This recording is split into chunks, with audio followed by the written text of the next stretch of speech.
Audio Jungle.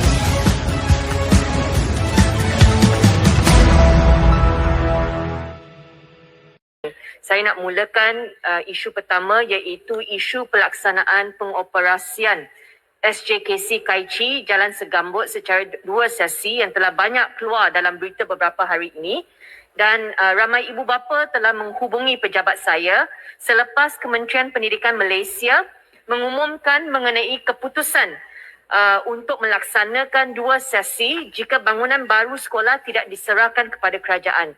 Saya menggesa Kementerian Pendidikan Malaysia, terutamanya Timbalan Menteri Pendidikan Dr. Mahang Sun untuk menangguhkan pelaksanaan 2 sesi atas sebab-sebab berikut.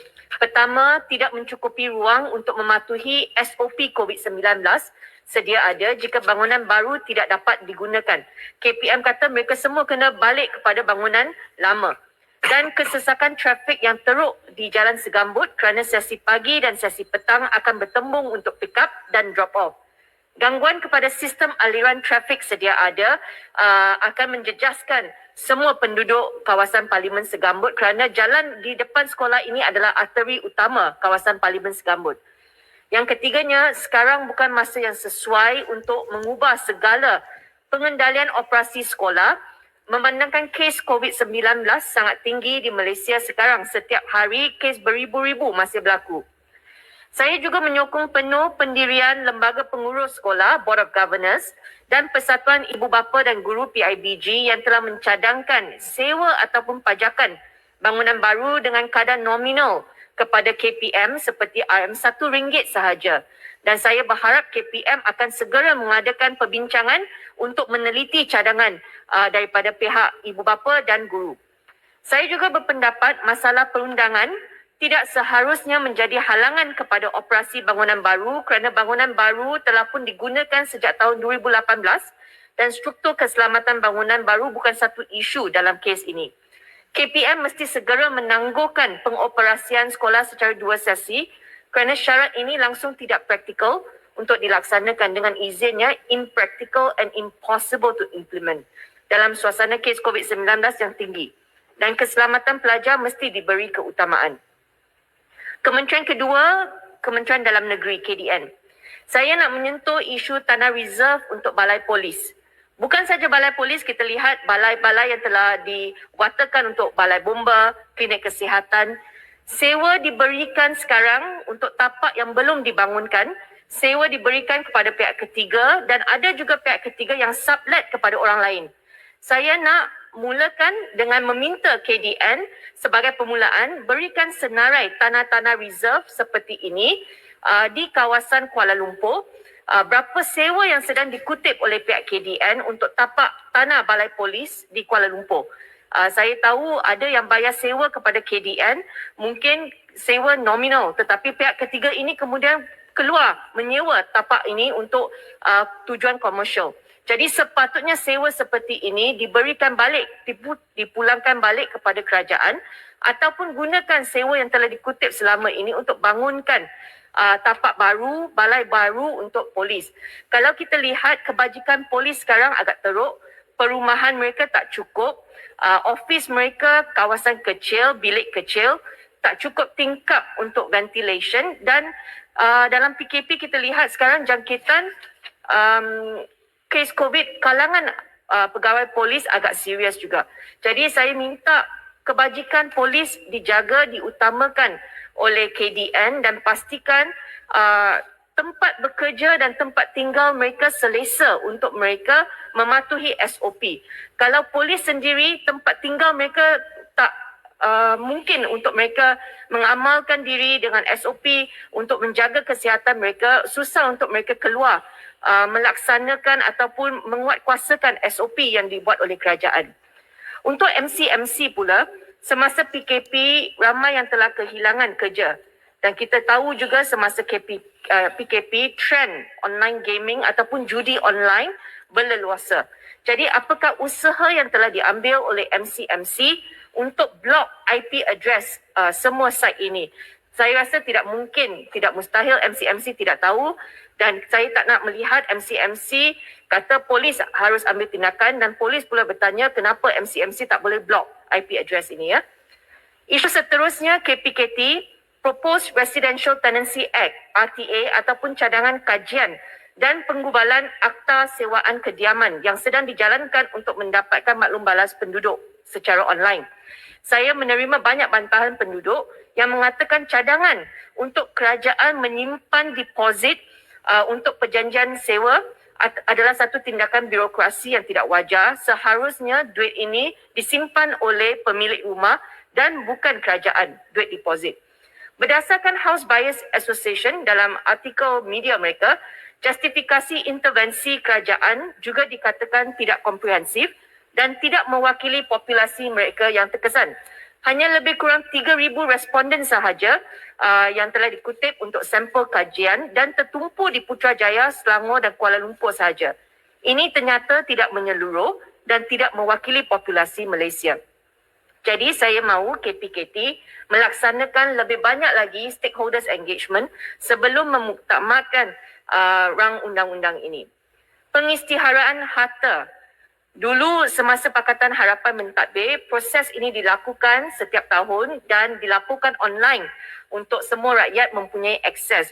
Itu sebab kita tahu Menteri Wanita bila dia declare aset dia tak mencukupi untuk duit yang dikatakan digunakan untuk menyelesaikan hutang beliau. Tetapi sekarang kita lihat langsung tidak ada usaha kerajaan untuk mengisytiharkan harta menteri dan timbalan menteri mereka. Saya pergi akses website mereka, mydeclarationSPRM.gov.my, hanya memaparkan status terkini untuk menteri bertarikh 2 tahun yang lalu. Kita tengok kalau ada menteri-menteri dan timbalan menteri, ada yang pengisytiharan harta mereka bertarikh 2019. Jadi saya minta mereka perlu update ini kalau Perdana Menteri nak menunjukkan usaha serius untuk melawan rasuah.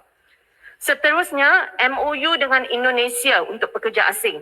Apakah status terkini? Dan saya menggesa supaya kerajaan hentikan pengenalan sistem-sistem ataupun app yang baru. Setiap kali ada pertukaran kerajaan ataupun ada menteri baru masuk, sistem itu akan bertukar. Kalau bertukar menjadi lebih baik, tak apa. Tapi kalau bertukar untuk memberikan kontrak kepada kroni ataupun kontrak baru untuk menyusahkan lebih ramai lagi rakyat, saya rasa ini patut dihentikan.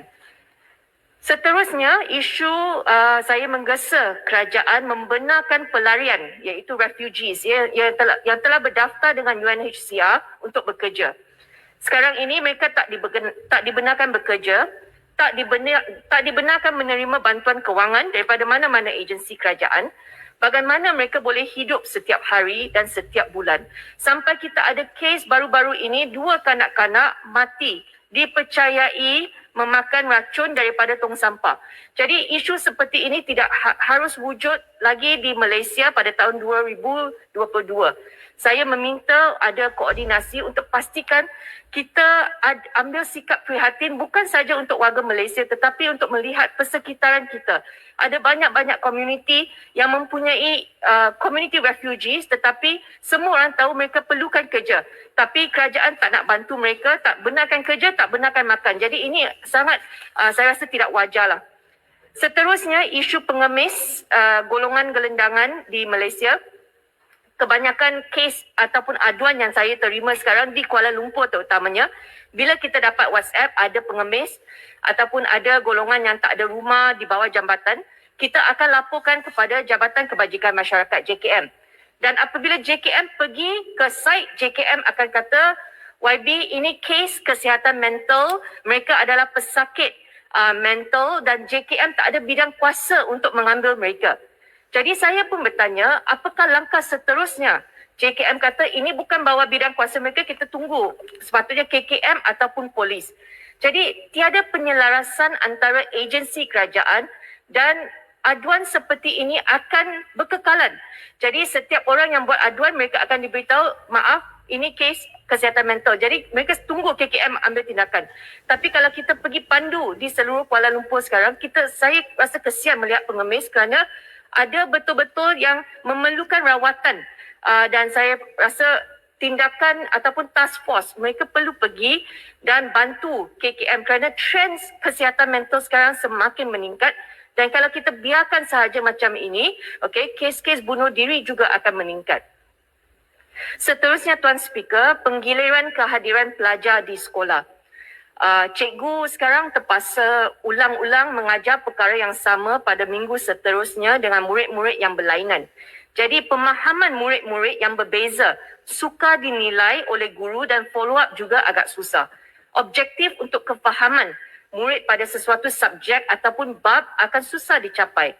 Jadual bekerja ibu bapa juga tidak dapat diselaraskan dengan teratur kerana semua sektor ekonomi telah pun dibuka. Tetapi ada ibu bapa yang tak dibenarkan bekerja dari rumah. Ada majikan yang kata mesti balik ke pejabat. Jadi kanak-kanak dibiarkan di rumah dan kita lihat sudah ada banyak kes baru-baru ini di mana anak kecil terjatuh dari aras tinggi pangsapuri mereka. Di mana penyelarasan untuk kerajaan memulihkan ekonomi negara dan setiap kementerian masih dilihat membuat kerja ad hoc tanpa melihat impak terhadap seluruh lapisan masyarakat dan yang paling terkesan adalah anak-anak kecil yang tidak bersalah. Akhir sekali, isu kewarganegaraan ini telah pun banyak kali dibangkitkan oleh semua ahli parlimen dan kalau kita lihat jawapan KDN kepada Yang Berhormat Batu Kawan apabila ditanya mengenai bilangan permohonan dan bilangan permohonan yang telah pun ditolak, dalam 9 tahun permohonan 4,870 untuk kes di mana individu dilahirkan di luar negara, mempunyai ibu bertaraf warga negara, berkahwin dengan bapa bertaraf bukan warga negara, dan dari jumlah itu sejumlah 117 saja permohonan yang diluluskan dan 1,728 permohonan telah ditolak. Tetapi kalau kita campur dua angka ini, dia jumlahnya bukan 4,870. Bermaksud ada banyak lagi permohonan, pemohon tidak tahu status sama ada lulus ataupun ditolak dan mereka tunggu untuk bertahun-tahun. Dalam 9 tahun ada kes yang masih menunggu.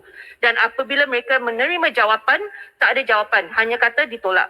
Jadi apabila kes melibatkan anak-anak kecil dan tak ada dokumen, tak ada kewarganegaraan, yang bersalah ini adalah mungkin ibu bapa tetapi yang saya pasti bukan kesalahan kanak-kanak. Jadi saya rasa tidak wajar untuk kanak-kanak menjadi mangsa seperti kes ini. Dan kalau kita lihat jawapan, mereka kata, KDN kata fakta dan dokumen bukti yang dikemukakan oleh setiap pemohon akan diteliti mengikut giliran yang sewajarnya sebelum keputusan dikeluarkan. Sehubungan dengan itu, jawapan parlimennya, KDN kata tiada tempoh tertentu yang ditetapkan bagi pengeluaran keputusan dan ia berbeza-beza mengikut keperluan kes.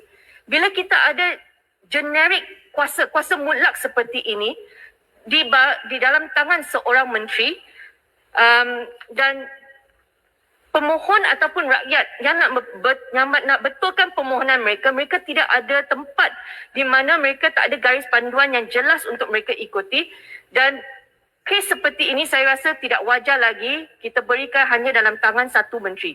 Jadi saya menggesa supaya Perdana Menteri melihat semula kes kewarganegaraan yang melibatkan anak-anak kecil terutamanya dan membantu keluarga-keluarga yang terjejas. Dan ini termasuk kes pengangkatan adoption cases di mana perintah mahkamah telah diberikan kepada ibu bapa tetapi mereka tidak dapat kewarganegaraan untuk anak kecil tersebut. This is too cruel in today's world, in today's time to impose such uncertainty on these affected families. Itu saja yang saya mampu bahas dalam masa yang singkat ini. Saya ucapkan terima kasih kepada Tuan Speaker.